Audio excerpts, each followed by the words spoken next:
Hey, NichoCC Minis here. Today we're going to print 2 kill teams on the up-and-coming HeyGears Reflex resin printing ecosystem, and speed paint them up, all while I try to learn how to play kill team. But real quick before we start, HeyGears did send me this new printer system to review and make a video about it, but they did not pay me. I'm going to share my honest opinions on it, but you should know that there may be some inherent bias due to this whole YouTuber brand relationship stuff. Take all reviews where the reviewer did not pay for that item with a healthy pinch of salt, including this one.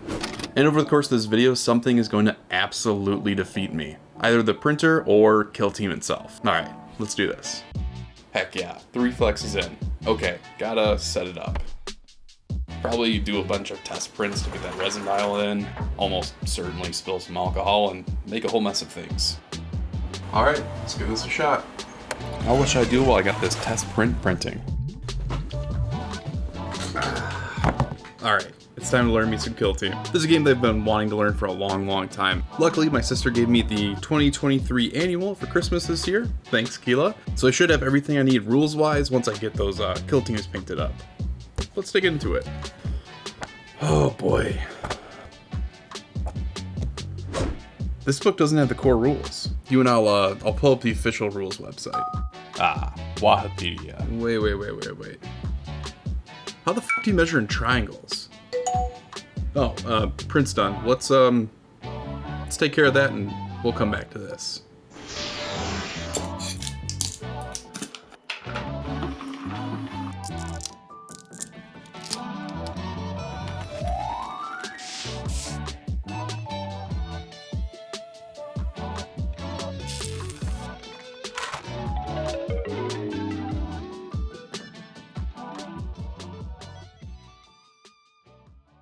Whoa. Alright, what's the easiest kill team to get this going with? Let's see. Okay, Grey Knights only has 6 models. Okay, yeah, we'll do Grey Knights. That sounds good. I selected the models I'm going to use from Station Forge. 2 different STL sets, Socrates Zealots and Knights. These are legally not Space Marines that I'm going to run as technically Grey Knights, but are actually Black Templars. You following me? Okay, so if I'm reading this right, in Kill Team you have a roster of 20 models, but for a game of Kill Team you only select a handful to play with at a time. Grey Knights can only ever have 6 at a table on a time, so why not just paint up 6? And have like interchangeable weapons so you can switch out their loadouts between matches. I think that's the way to go. Let's do that. To accomplish this, I'm going to use a built-in feature of HeyGears Slicer, Blueprint. Blueprint allows me to add in holes of any size models. Typically this is used when you're like hollowing out large models, so you can drain out the excess resin in the center. But Blueprint allows you to set the depth and diameter of holes, which is perfect for adding in magnets, which will allow me to change out my model's loadouts between games of Kill Team. Once I had all the different weapon options for the Grey Knight Kill Team loaded into Blueprint, I set the depth and diameter as the same dimensions of the magnets we'll be using, with an additional 1/10 of a millimeter to each dimension for a little bit of wiggle room. Then all you have to do is select a model, place the hole, and click accept, and the slicer does its thing, leaving me with a perfectly sized cylinder indented within the model. I'll show you a simple way to keep track of polarity when you're placing your magnets in a little bit, once these are printed. For full transparency though, I did have some issues with the hole function in Blueprint to begin with. Whenever I tried to add a hole, it would always be like the same size. It worked if I increased the size past a certain point, but it was almost like there was a unstated minimum size for the holes. I let my contact at HeyGears know about this, and they put me in touch with a handful of the company's engineers who tested the issue, confirmed that it was in fact a real bug, and a few days later they did a firmware update to their software which fixed the issue, which was really cool to see. Since then, there have been a handful of updates to the software, adding in some other features and fixes. This all leads me to believe that the team really cares about their system and are actively working to improve it. With all the holes punched into the weapons, I hit what I thought would be my favorite feature within Blueprint, the one-click print. This magic button is great. It automatically orients each part, lays them all out on the print bed for you, and lastly generates supports before slicing the project. The slicing itself happens on the cloud, by the way, so you can get a project going and either start up a new build plate or even close the software altogether. Which is really cool, but also means that you have to have an internet connection to use the software, and that kinda sucks. I wish there was an offline mode as well, but at this time, there just isn't. Enough on the software for now though, let's get to printing. I sent the files to the printer over Wi-Fi, and with the press of a button on the printer, the Reflex kicks into gear. Get it? Gear, cause it's HeyGears? Oh, come on. Hagear sent over some of their resin purpose-built for miniatures, PAP-10, to try out. And as you saw with the Dreadnought I printed in the intro, the details captured by this machine and this resin are phenomenal. The resin is fed automatically with this little gate thing, which lifts at the start of prints and then, periodically throughout as more resin is needed. The gate also keeps a small reservoir back there, heated with the tank's built-in heater. So when new resin is added in, it's the same temperature as the resin in the vat, mitigating any weirdness that often comes when cold resin is added into warm mid-print. And we'll be sure to test out the sturdiness and bendiness of the resin when this print is done. While we wait, it's back to the kill team rules. Alright, so I think I have the whole measuring with shapes thing figured out. Triangles are 1 inch, circles are 2 inches, squares are 3, and pentagons are of course 6, because of course they are. But now I'm getting into the shooting phase, and am I getting this right? When shooting, you need to roll to hit. Rolling higher than your ballistic skill, normal GW stuff. Then put all the 6s to the side as critical hits, which often do special effects. Then your opponent rolls a set number of dice as their save against their save characteristic. Each one automatically cancels out a non-critical hit from your now pool of hits, but you can't remove a critical hit unless there's a save roll of a 6, or you're okay with burning 2 normal save rolls to negate the crit, which is further complicated if you're in cover, which allows you to not roll one of your save dice and instead automatically count it as a normal save. But this of course has to be remembered before you roll. Of course, at any point in time, any of the previous rolls could be re-rolled for a myriad of different effects and special abilities, because of course you can. This is a GW game after all. Listen, I love GW games, don't get me wrong, but this is a skirmish game. Why would you make the skirmish game rules more complicated than the full war game they're derived from? Just why? Oh, weapons are done printing.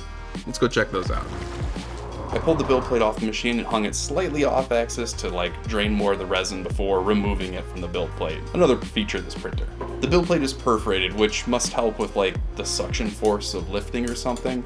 I'm not entirely sure if that's the reason for the tiny holes, but I kind of love them, because it gives you a nice point to place your scraper into and plop them off the build plate. After they're all off, I place the models very gently into a bucket for the wash station, which is designed to limit the user's exposure to alcohol fumes. It does so with these 2 buckets. One is filled with your solvent of choice, and the other empty except for, now, the Templar weapons. Once the print pieces are loaded, you open up the airway on both buckets, place the full one on top, and release a valve which lets the alcohol pour into the bucket below. Then you place the bucket, now full of minis and alcohol, onto its little stage to have a rave. I was pretty skeptical about this sloshy cleaning method too, but once the party is over, you can really tell how well this works. These came out beautifully, and just listen to how these supports come off. God, I love that sound. With the supports off, just look at these things. The detail is phenomenal. But they need a final round of curing, so let's put these into the microwave. The Hagear's cure station works great and is precision tuned to use the specific wavelength of UV light that their resin is sensitive to. Which leads me to a point of contention that some people may have with Hagear's and their closed loop architecture / system. Their printers only work with their resin, which has its pros and of course cons. On the con side, you can't play around with resins from other companies. You can't even mess with the exposure settings or the lift speed or anything like that. It's all set in stone within Blueprint, which you also have to use. Sorry, no Chitu box or Light-G here. But on the pro side, Hagear's is able to truly dial in the software and hardware to work well with the resin. There's no fighting with settings to get your resin to print properly. When you hit print, it just works. I have plenty more to say about this, which I'll get to towards the end of the video, but wanted to at least mention it early on. After a quick 5-minute final cure, the weapons are ready. And as you can tell, the resin has plenty of bend to it. I'll avoid dropping these minis as best I can, but I know what's gonna happen. You know what's gonna happen. I'm gonna drop these things, and this lack of brittleness, fantastic. With the weapons and arms ready, let's quickly print out the bodies and bases too. I added in the whole sleeves just like I did for the arms and weapons, and also popped in some bases which I found free on Thingiverse. But I wanted to add in a bit of customization to these, so I used Blueprint's label function to add in unit names to each base. With this, you can just type in the word you want, click where you want it, and the software will either emboss or engrave the model, depending what you choose. Unfortunately for now though, you are locked into a single font choice and you can't paste into this field for some reason, but still pretty neat. Alright, let's print these out and get to the magnets. With the bodies and bases successfully printed and assembled, we can add in some magnets, which I have that great little trick for you to keep your polarity right. These arms are each going to receive a 1mm thick magnetic disc with a 3mm diameter, which will slot perfectly into the holes. I took a good amount of these and placed them to either side of these slightly larger magnets that I have painted green and red. When placing the magnets, I always use the red side for the holes on the torsos, because we are all red on the inside. And for the arms and weapons, I use green, because arms hold weapons, and weapons are DACA. And orcs love DACA, and orcs are green. It makes perfect sense if you just don't think about it. When gluing in the magnets, I like to plop in a dollop of super glue into each hole, poke the magnet stack into the hole, and then use my thumbnail to slide the rest of the magnets out of the way. One hot tip though is don't use gloves while doing this, which I generally do not recommend while using super glue, but it just makes the process so much easier. Okay, I love how these models look and how the magnets are working, but I think I'm gonna give them a super quick paint job, because after reading more of the rules, you know, just the official stuff, totally forming my own opinions here. Wait, don't look at that. And I kind of want to play Veteran Guard now, and Station Forge has some amazing proxies for that. So let's get through these Templars quick, well, quicker than getting through these rules anyway. I started out with a basic Zenithal, then slap chopped all the different base coats. Black for the armor, a sepia wash followed by a bone speed paint for the robes, brown for the leather bits, then spent some more time on some of the details in hopes that they would draw the eye away from the admittedly basicness of the rest of the models. This included the red parts of the model, starting with a solid dark base, then highlighting up to a bright red. Then the power swords were rebase coated with a pure white and hit with a simple airbrush transition of a bluish green, which I wiped off the raised edges while it was still wet, giving me some nice, easy highlights.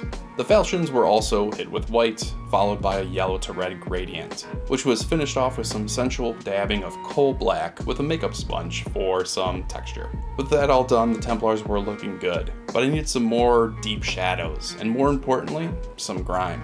I made a quick oil wash and basted these black Templar boys with black. Let them cure overnight and remove the excess with a makeup sponge semi-saturated in mineral spirits. Lastly, the bases were hit with gray to clean them up with a color that allows enough contrast to read the recessed names. I absolutely love the way these turned out with such a simple and quick paint job. But let's save the real final shots until the end though, and get working on the guard. For this force I wanted all the models on the roster, the full 20. But I also wanted to see if I could get them all on the same build plate. A little greedy, I know, but let's see if we can do it. To do this, I loaded up a build plate with all the models and weapons I would need for a full roster of Veteran Guard, and naturally went for the one-click slice option on Blueprint. But unfortunately, you cannot change the layout parameters with the one-click print feature. So a decent portion of the models were shoved off to the corner of the build plate. Don't worry though, I found a workaround. You can manually automatically redo the layout in Blueprint in their Layout tab, where you can change the minimum distances between models, and fit all these parts on one plate. Fantastic. Moving to the support side of Blueprint, there's an option for full bed support, so let's give that a shot. This will give us one gigantic RAF on the build plate, which means we should only have to pop off one item instead of each individual piece. While we get these guard going, let's go check in on the rules. Each player gets to set up 2 additional barricades before deploying. Additional terrain to these boards? Are you kidding me? Capturing objectives costs resources, the same as shooting or charging. Why does capturing points take resources? All charge ranges are set to the model's move plus circle. Kill team rules are scattered throughout several campaign books, compendiums, and even white dwarves. What? No. You can't even buy these things anymore. Why? Why?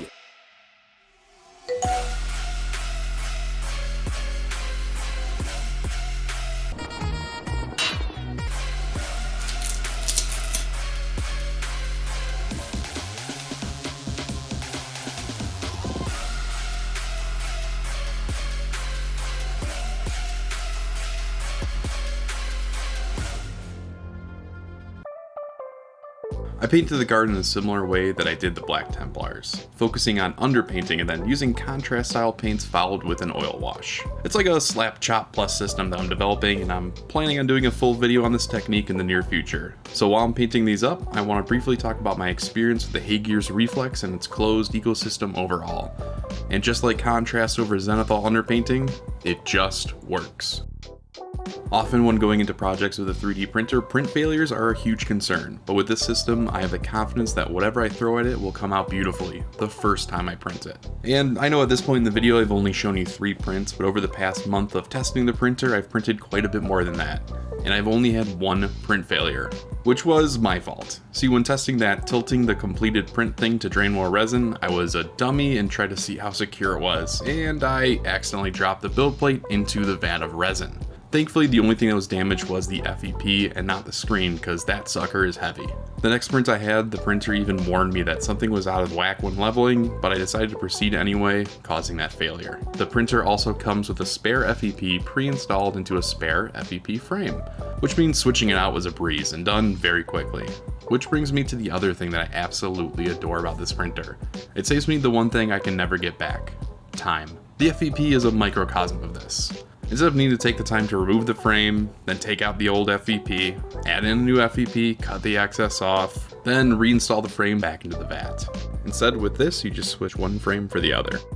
And you can purchase the FEP pre-framed or loose from Hagear's. But of course, all this comes at a cost. The framed FEP is more expensive, and of course the big one, so is Hagear's resin when compared to others, which of course you have to use with this printer. There's just no way around it. But again, that gives you time back, because you don't have to fuss with doing exposure tests over and over again to dial everything in, or get bogged down with a bunch of failed prints. I don't think the Hagear's resin is prohibitively expensive, but it's getting close. And that makes me somewhat worried about this turning into like the 2D printer market, with the whole proprietary ink cartridges being way too expensive thing. But with that said, if the Hagear's resin mitigates even 1 print failure over the course of a bottle, the time you save is worth the premium.